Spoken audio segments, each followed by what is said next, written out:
कारण यहाँ पे बहुत सारा आर्म्स का इकट्ठा हुआ था, काफी सारा आर्म्स ये सब देखने को कभी হয় भी थे, बोल रहे कि আমার মাসিমণি একটা কথা বলেছিলেন এবং কিছুক্ষণ আগে বা আমরা যখন কালকে এসেছিলাম পরিদর্শন করতে তখনও আমরা শুনেছি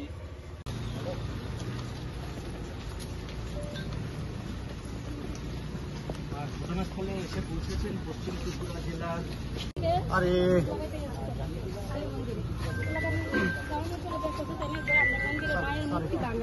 মায়ের মুক্তি গলা কালানো মহাদেবের গলা কালানো যা গেটটি ছিল সব কিছু বাইরে ফেলে নিচ্ছে। তারপর যে মহিলা দেখছে এই মহিলা গিয়েছিল গেটটা নিয়ে এসে গেটটা বাইরে ফেলে দিচ্ছে। তারপর আমরা খবর দিচ্ছে, আমরা গেছি গিয়েছি, আমরা দেখেছি কান্দাকাটি করতেছি যদি আমরা মায়ের এই অবস্থা করছে তাহলে আমরা কিভাবে থাকতে পারি না। মানে আমরা চাই আমরা নিরাপত্তা ব্যবস্থা করবো। আমরা কারণে কিছু কইছি না, কারণে কোনো উল্টা কোনো কথা হয়েছে না, কোনো বগাবদ্ধ হয়েছে না যে আমরা এই কাজটা মুসলিমে করছে বা ট্রাইবেলে করছে বা হিন্দু করছে। আমরা হিন্দু মুসলিম বুদ্ধ যত যত আছে সবাই লইয়া মিললি তো খাইতেছে। তাহলে এই ঘটনাটা কে লেগে করলো? বাংলা তেলটা শূন্য তারা কি বেশি করলো? তারপরে এতগুলি মহামান তারা রাজীগঞ্জ লইয়া দাঁড়াইছে কে লেগে এতগুলি পোলাও আঘাত করলো। আমরা তো এরকম করবো না, সবাই ছাড়িয়ে দেয়, কেউ আমরা পাই শুরু হয়েছে কালকে এই জায়গার মধ্যে ফেলে। তারপরে এরপরে তারা নিয়ে আমরা দিয়ে গেছে, আমরা কই তারপরে তারা গিয়েছিল নিজের থেকে গেছে গিয়েছিল বলতেছে মায়ের মূর্তিটা গিয়ে লাগান যাবো আটা দিয়ে আমরা মাথাটা নিয়েছিলাম, মাথাটা আটা দিয়ে লাগাইতে পারছি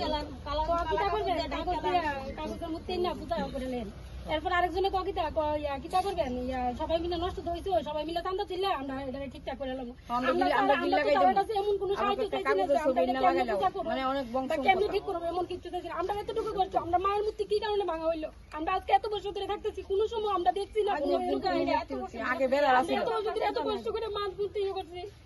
প্রত্যেক বছর আমরা মায়ের মূর্তি পূজা করি, তারা আমরা এইসব ধরনের লাস্ট অব্দি তারা গদিতে কালা কাপড় দিয়ে আমরা মূর্তি ঘুরে রাখতাম। কি কারণে স্যার, কি কারণে?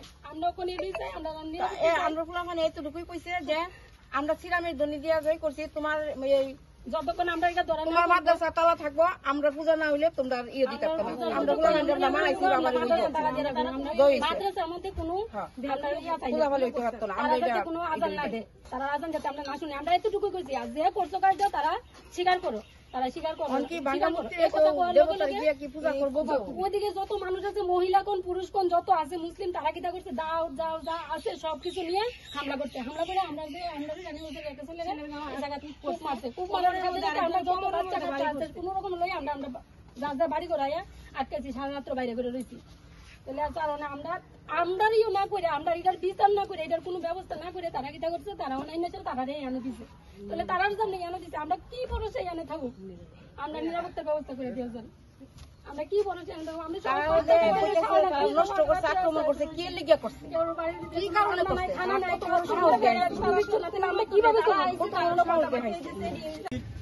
অবিলম্বে মায়ের মূর্তি আমরা বিসর্জন দিয়ে মায়ের এখানে ভালো করে প্রশাসনের থেকে মন্দির করে দিতে হবে, মন্দির করে এখানে পুজো দিয়ে এখানে প্রতিষ্ঠা করে দিতে হবে মন্দির। এটা প্রশাসনের উদ্যোগে করতে হবে এবং আমাদের ছেলেদের যে ভাইয়েরা আছে আমাদের ওদের অগণিত বাইক ভেঙে ফেলেছে এবং কিছু চুরি করে নিয়ে গেছে, ওইগুলির একটা ক্ষতিপূরণ আমাদের ভাইদেরকে দিতে হবে এবং আমাদের মা বোনেরা যেমন সুরক্ষা হিসেবে থাকতে পারে এখানে তাদের একটা ব্যবস্থা আপনারা করে দিয়ে যেতে হবে। কারণ দেখুন, কারণ কাছেই আপনারা যে শেল্টার হাউস বানিয়েছেন কোনো বিশ্বাস নেই, কারণ এতটা দূরে থেকে যদি তাদের উপরও হতে পারে কিছু, তাহলে এটা এত কাছে থেকে নিশ্চয়ই হতে পারে। কাজে ওদের একটা ব্যবস্থা করে দিতে হবে এবং যা আমি আপনার সামনে প্রস্তাব রাখলাম ওইটার একটা হ্যাঁ ওদের কাছে আমরা এটাও দেখলাম, ওদের কাছে অনেক আমাদের মুক্তি মার মুক্তি